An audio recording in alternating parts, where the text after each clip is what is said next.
Dans cette vidéo, je vais analyser de manière succincte l'ensemble des matchs de l'Europa League et de l'Europa League Conférence pour cette semaine. Je vais aller rapidement, comme je l'ai dit, de manière succincte, peut-être une vidéo de 5 minutes. Ceux qui veulent jouer mes coupons, paris individuel, rentrer dans le groupe officiel. Ceux qui veulent jouer les paris combinés dans le groupe VIP, voilà, vous pouvez prendre les informations dans le groupe officiel. Voilà, le groupe VIP fonctionne bien. Aujourd'hui, ça n'a pas été trop rose. On a validé une cote 3 et on a raté une cote 2, je pense. Alors, on va aller rapidement en commençant par l'Europa League Conférence. Le premier match, c'est entre Alkmaar et Anderlecht. Au match aller, Anderlecht s'était imposé 2-0.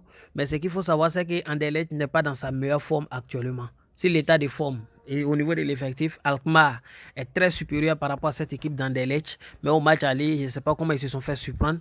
Malgré la domination extrême d'Alkmaar, ils ont perdu sur la pelouse d'Anderlecht. Mais le match retour, je pense qu'ils ont toutes les capacités pour revenir. Donc la victoire de Alkmaar. Il y a Fiorentina qui joue face à Lech. Ici, au match aller, Fiorentina s'est imposé de manière très large sur la pelouse de Lech, 4-1. Je pense que l'histoire va se répéter. C'est au moins 2 buts pour l'équipe de Fiorentina. Donc, on ira sur la base du fait que Fiorentina gagne le match et il y a au moins 2 buts dans le match. C'est une cote 1,50. Victoire de Fiorentina et plus de 1,5 but dans le match. Il y a Nice qui joue face à Bâle. Nice est dans sa forme actuelle, dans une forme spectaculaire actuellement.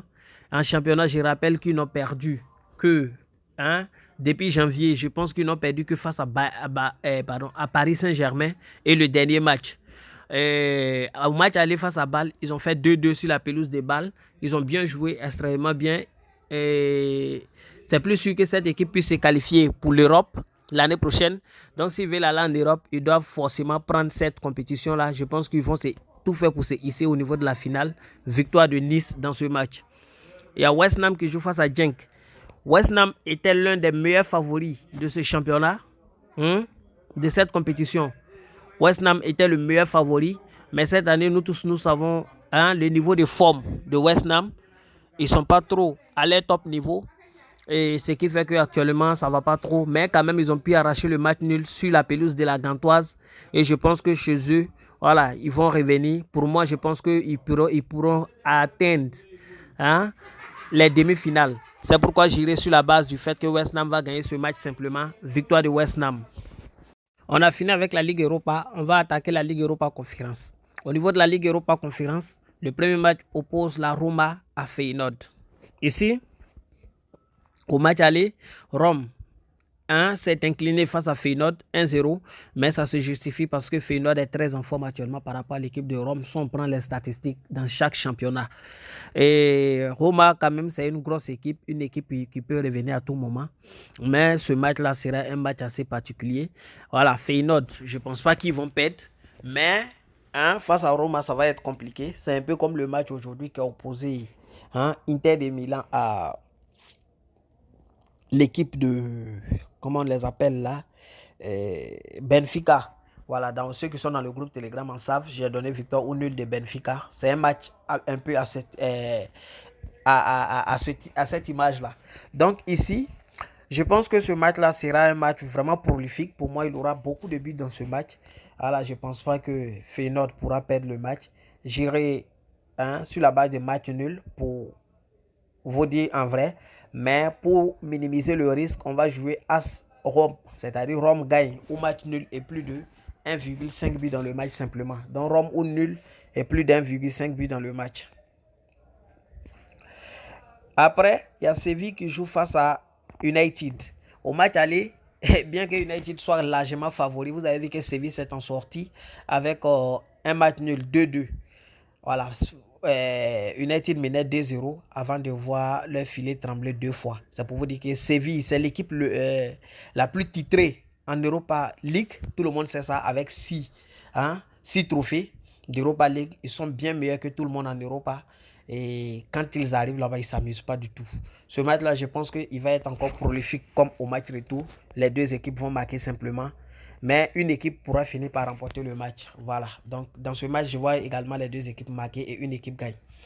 Il y a Royal Union Saint-Gilloise qui joue face à Bayer Leverkusen.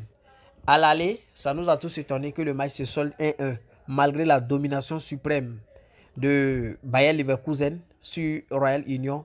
Il faut reconnaître que ces deux équipes-là ont des attaques de feu. Et je pense que ce match sera l'image du match aller.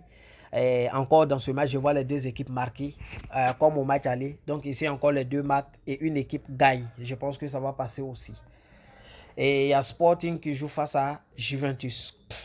Ici, Juventus n'est pas en forme actuellement. Je vous laisse regarder les têtes à tête. Vous allez voir que les récentes sorties de Juventus, alors les 5 derniers matchs, ils ont gagné Hellas Vérone 1-0, nul face à Inter 1-1. Ils ont perdu face à la Lazio 2-1, gagné Sporting à domicile 1-0 au match aller avec une domination suprême des Sporting. Mais se sont inclinés encore face à Sao Solo 1-0. Et ce match-là, lui, il sera un peu particulier. Regarde aussi les dernières sorties du Sporting. Ça n'a pas été trop la rose. Mais ils ont perdu qu'un seul match sur les 5 derniers matchs. Et Juventus Sporting se sont rencontrés déjà 4 fois. Un match nul, 2 victoires pour Juventus et 1 victoire pour Sporting. Demain, Sporting, c'est une grosse équipe. Je pense que demain, il pourrait faire trembler le chemin des filets. Et voir Juventus perdre ce match aussi sera un peu compliqué. Hein? Mais je pense que Sporting a tous les rudiments, a tout pour vraiment faire trembler le filet. C'est pourquoi j'irai dans ce match-là sur la base du fait que Sporting marque au moins un but. Je ne sais pas la cote est de combien, mais on va aller tout de suite. Je vais vous donner un coupon.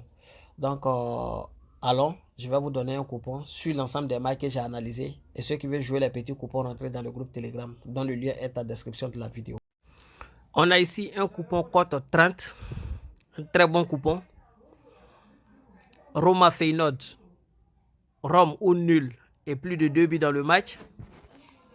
Royal Union Saint-Gilloise, Bayer Leverkusen, les deux marques. Entre Séville et Manchester United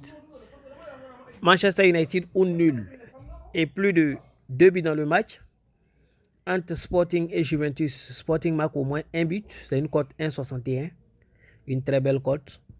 Et on est remboursé s'ils ont marqué exactement un but. Sinon, ça passe s'ils marquent 2 buts. Voilà, c'est un très bon pari. Il y a Alkmaar qui joue face à Anderlecht. Alkmaar marque au moins un but également. Et puis il y a Florentina, Lech, Poznan. Victoire de Florentine. Entre Nice et Bâle.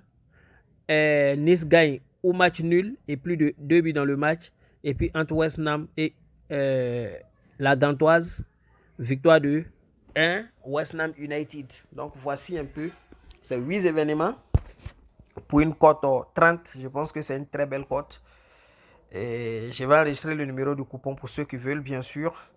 C'est E16AJ. E16AJ. Bonne chance à tout le monde.